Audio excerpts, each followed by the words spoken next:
Olá a todos! Neste vídeo vamos dar mais um exemplo de uma função contínua e calcular o limite num ponto.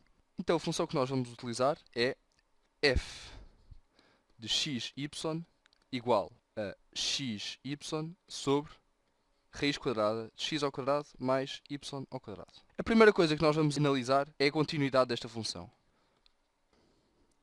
Nós vamos separar esta função em duas, que é o numerador e o denominador. Então nós temos f1 de xy é igual a xy e f2 de xy é igual a... Temos aqui xy e temos aqui o raiz quadrada de x ao quadrado mais y ao quadrado. f1. O que é que nós sabemos sobre f1? Pelas propriedades das funções contínuas, uma vez que ela é o produto de x vezes y, que são duas funções contínuas, como já provámos no vídeo anterior, temos que f1 é contínua no seu domínio, ou seja, é contínua em R2. Esta função f2 é uma função composta de duas funções contínuas, logo também é contínua no seu domínio, e o seu domínio também é R2. É contínua em R2. Logo, f, que é igual a f1 sobre f2, também é contínua no seu domínio. E o seu domínio é o quê? Vamos chamar D, que é igual a R2, só que sem o ponto 00, uma vez que no ponto 00 o denominador anula-se. E isto não pode acontecer. Portanto, já temos a continuidade. A função f é contínua no seu domínio R2, sem o ponto 00. Agora vamos passar para o limite. Então, como a função é contínua no seu domínio, o valor do limite em cada ponto do seu domínio da função vai ser o próprio valor da função, por definição de continuidade. Portanto, nós temos que, para todos os pontos para AB pertencente a D, para todos os pontos AB pertencentes a D, o limite quando xy tende para AB da função f de xy vai ser igual a f de AB. Só que o único ponto para o qual isto não é verdade é o ponto 00, uma vez que o ponto 00 não pertence ao domínio. Então, é este ponto que nós vamos analisar agora. Então, vamos encontrar o limite em 00. Ponto 00. É este o caso que vamos analisar. Em primeiro lugar, temos de encontrar um candidato a limite. Uma vez que, de facto, a função pode parecer ter um limite, só que pode não ser, de facto, o limite. Já vamos perceber como. Então, nós vamos agora desenhar o plano XY. Temos aqui a origem, 00.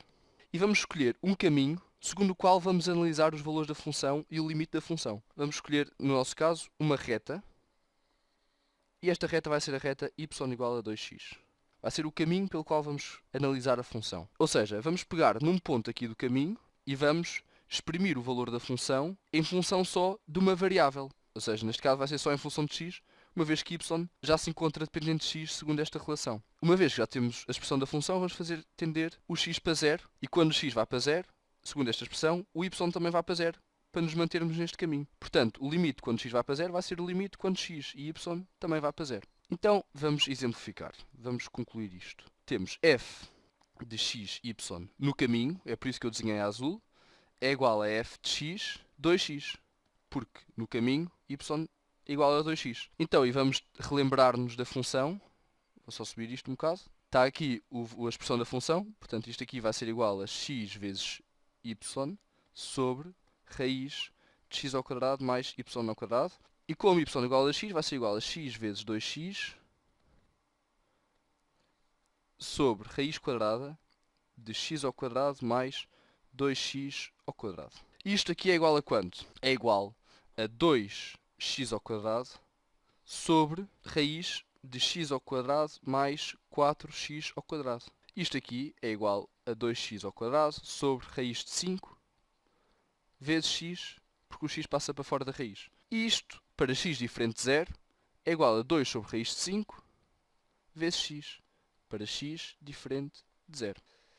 Então, já temos uma expressão para f de xy segundo esta reta. Assim, o limite de f de x, 2x, quando x tende para 0, no caminho y igual a 2x, é igual a limite, quando x tende para 0, de 2 sobre raiz de 5 vezes x, porque é o valor da função. E isto é igual a 0, muito simplesmente. Portanto, a existir, o nosso limite é zero. Só que, para o nosso limite ser zero, de facto, temos de provar que é zero para qualquer caminho que nós escolhemos. O que não é sempre o caso. Porque para existir, o limite tem de ser independente do caminho escolhido para chegar à origem. Então, antes de prosseguirmos, vamos só relembrar a definição de limite. Então, dizemos que f de xy tende para L quando xy tende para AB, quando, para todo o epsilon superior a zero, existe um delta superior a zero, tal que, se nós tivermos norma de xy menos AB, portanto a distância de xy menos AB for inferior a delta, então isto implica que o módulo de f de xy menos L é inferior a epsilon.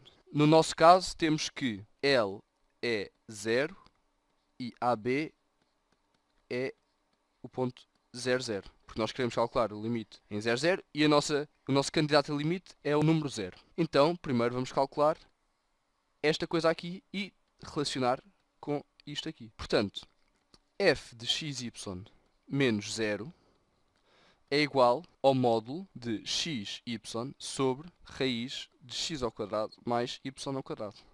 Isto é igual, pelas propriedades do módulo, a módulo de x vezes módulo de y, a dividir pela norma de xy. Porque isto aqui é a definição da norma de xy. Então, como módulo de x inferior a norma de xy e norma de y é inferior a norma de xy, duas propriedades muito importantes, temos que isto aqui vai ser inferior ou igual à norma de xy vezes norma de xy a dividir pela norma de xy. Cortando, ficamos com módulo de f de xy é inferior à norma de xy. Portanto, a nossa desigualdade final é a seguinte. É a norma de f de xy é inferior ou igual à norma de xy.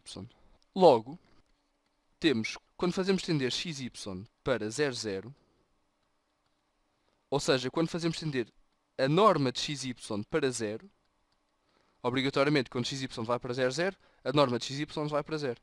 Portanto, o limite de f de xy, neste caso, vai ter de ser obrigatoriamente 0, já que o módulo de f de xy vai ter de tender para 0 porque está limitado pela norma de xy. E como a norma de xy também vai para 0, então o único valor que tem o módulo de 0 tem de ser 0. Portanto, de facto, acabamos de provar que o limite da função é 0 para todos os caminhos que escolhemos. No próximo vídeo, vou dar exemplos de funções que não têm limite na origem. Muito obrigado e até à próxima.